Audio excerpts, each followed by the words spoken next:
Lesson है चरित्र की अभिव्यक्ति। नैतिकता के लिए इच्छा को जानना जरूरी है। नैतिकता के लिए इच्छा को जानना जरूरी है। इच्छा को जाने बिना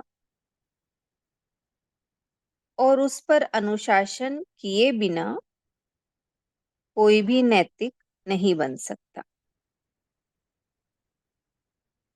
इच्छा का संसार बहुत बड़ा है।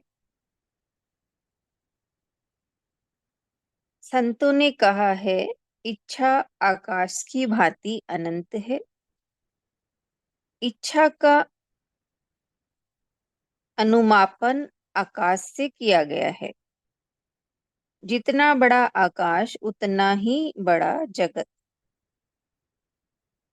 मैंक जी ने एक किताब लिखी है, यूनिवर्स ऑफ डिजायर, यानी इच्छा का जगत। इच्छा का एक जगत है और वह अनंत है। उसका आर पार नहीं पाया जा सकता। हर क्षण हर व्यक्ति में अलग अलग इच्छाएं पैदा होती हैं। इच्छाएं दो प्रकार की होती हैं, चेतन और अचेतन। चेतन इच्छा प्रकट होती है तो हमें उसका पता लग जाता है। इसका जगत कुछ छोटा है। अचेतन इच्छा का संसार बड़ा है। हमारे भीतर अजस्र अजस्र इच्छाएं रहती है। हमारे हर कार्य के पीछे एक इच्छा होती है। फ्रायड ने लिखा है, मनुष्य के प्रत्येक व्यवहार के पीछे एक इच्छा होती है। आदमी एक अंगुली हिलाता है तो उसके पीछे भी एक इच्छा होती है। जैसे सिर में खुजली करते हैं तो पहले इच्छा हुई कि खुजली करनी है, फिर अंगुलियां जाती हैं सिर पर।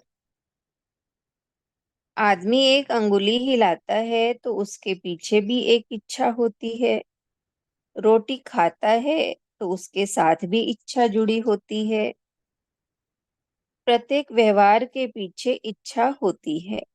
जहाँ कोई इच्छा होती है और कोई व्यवहार घटित हो जाता है, हम उसे आकस्मिक मानते हैं।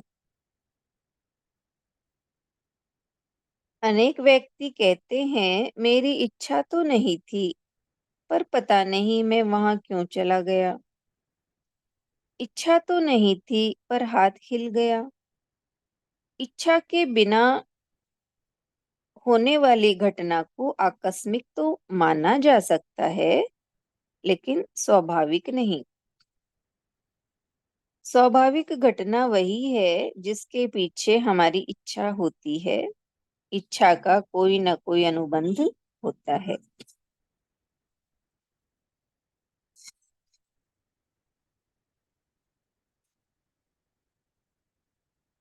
जैन दर्शन में एक शब्द आता है, अविरति। अविरति की तुलना अचेतन इच्छा से की जा सकती है। यह अव्यक्त इच्छा है। व्यक्त इच्छा चेतन बन जाती है। अविरति अविरति अव्यक्त इच्छा है। अविरति अव्यक्त इच्छा है।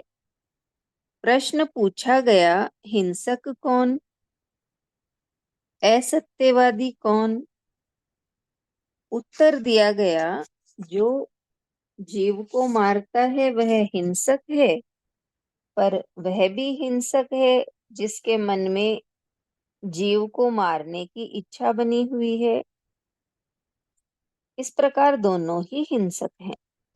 जीवन का प्रत्यक्षतः घात करने वाला उस समय के लिए हिंसक होता है, किंतु जीव को मारने की जिसके अचेतन मन में इच्छा बनी हुई है, वह व्यक्ति 24 घंटे हिंसक है। जो झूठ बोलता है वह उसी क्षण के लिए असत्यवादी होता है, पर जिसके अचेतन मन में झूठ बोलने की इच्छा है वह न बोलते हुए भी असत्यवादी बना रहता है। इच्छाओं का संघर्ष बहुत बड़ा संघर्ष है। आदमी में मानसिक द्वंद चलता रहता है। एक प्रेरणा उसे लक्ष्य की ओर आकर्षित करती है तो दूसरी उसे रोकना चाहती है। मेंटल टेंशन आज की सबसे बड़ी बीमारी है। इसका मूल है मानसिक द्वंद, इच्छाओं का संघर्ष। एक आदमी ने नैतिक जीवन जीने का लक्ष्य निर्धारित कर डाला। एक प्रेरणा जागी और लक्ष्य बन गया। जैसे ही वह उस पर चलना आरंभ करता है, दूसरी दूसरी इच्छाएं विरोध प्रस्तुत करती हैं, अवरोध पैदा करती हैं, प्रतिद्वंदी इच्छाएं जगाती हैं और अव्यक्त ध्वनि में कहती हैं, कैसा पागलपन है। क्या ईमानदारी से, नैतिकता से कभी धंधा चला है? इस तरह क्या कभी धन का अर्जन हुआ है? कैसे ब्याओगे बेटियों को? कहाँ से आएगा पैसा? ये प्रतिद्वंदी इच्छाएं ऐसा घेरा डालती है कि उस व्यक्ति का नैतिक बने रहने का लक्ष्य धरा रह जाता है और अनैतिक आचरण आरंभ हो जाता है। दूसरा बाधक तत्व है अहम भाव। यह भी व्यक्ति को नैतिक और सदाचारी नहीं रहने देता। मानसिक द्वंद का अर्थ है लड़ने वाला भी स्वयं और प्रतिपक्ष भी स्वयं। मानसिक द्वंद का अर्थ है लड़ने वाला भी स्वयं और प्रतिपक्षी भी स्वयं। द्वंद्वी भी स्वयं और प्रतिद्वंदी भी स्वयं।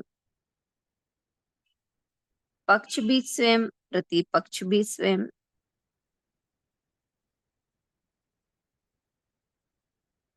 अपनी ही इच्छाएं सामने आकर ऐसा संघर्ष छेड़ देती है कि व्यक्ति आगे कुछ कर ही नहीं सकता। जब इच्छाओं का संघर्ष पैदा हो जाता है, अनेक इच्छाएं पैदा हो जाती हैं, तो आदमी को उचित इच्छा का चुनाव करना होता है। जहाँ इच्छा है वहाँ विवेक भी है। अगर विवेक नहीं होता तो इच्छा आदमी को अभिभूत कर देती। यह सुविधा है कि इच्छा के साथ विवेक भी है। हमें एक ऐसा मस्तिष्क मिला है जो इच्छाओं की काट छांट करता है, चुनाव करता है। चुनाव करना महत्व की बात है। इतना ही है लेसन। चरित्र की अभिव्यक्ति। हमारी चरित्र की अभिव्यक्ति हमारी इच्छाओं से निर्धारित हो सकती है, होती है। इच्छाएं अच्छी भी हैं, बुरी भी हैं। तो ये लास्ट में जो कहा कि इच्छा के साथ में हमारे विवेक भी दिया है, तो उससे हम इच्छाओं का काट छांट कर सकते हैं, चुनाव कर सकते हैं कि कौन सी इच्छा हमारे लिए अच्छी है, कौन सी बुरी है। उससे उसका हम चुनाव कर सकते हैं। हमें ऐसा मस्तिष्क मिला है। तो अच्छी इच्छाओं का चुनाव अगर हम करते हैं तो हमारा चरित्र जो है वो उत्तम बनता चला जाता है। और अगर हम चुनाव नहीं कर पाते अच्छी और बुरी में, तो हमारा व्यक्तित्व निम्न स्तर का होता चला जाता है। तो इस तरह बताया है कि नैतिकता के लिए हमें इच्छा को जानना जरूरी है। इच्छा को जाने बिना, अनुशासन का पालन किए बिना कोई भी नैतिक नहीं बन सकता। वह इच्छाओं का संसार आकाश की तरह व्यापक है। तो यही बताया, इच्छाएं दो तरह की, चेतन और अचेतन होती हैं। कुछ चेतन इच्छाएं प्रकट होती हैं और अचेतन इच्छाएं समय पर प्रकट होती हैं, दबी रहती हैं अवचेतन मन में और समय आने पर प्रकट होती है। तो कहा हमारे हर कार्य के पीछे इच्छा होती है। हम खाना खा रहे हैं तो उसके पीछे इच्छा थी कि मुझे भूख लगी है, मुझे अब खाना खाना है, तो वो इच्छा थी, तो हमने खाना खाने का कर्म किया। तो हर कार्य के पीछे एक इच्छा होती है। तो कहा कि जहाँ कोई इच्छा होती है और कुछ व्यवहार घटित हो जाता है तो हम उसे आकस्मिक मानते हैं। कई लोग कहते हैं कि मेरी इच्छा तो नहीं थी पर पता नहीं मैं वहां कैसे चला गया या मैंने ये काम कैसे कर दिया। तो ये आकस्मिक इच्छा है, ही नहीं लेकिन हो गई। और जिसके स्वाभाविक में यही है कि कोई इच्छा हमारी है और हमने वो काम किया। तो इस तरह से दो इच्छाएं बताई, चेतन और अचेतन, शॉर्ट में बताया। हरिओम।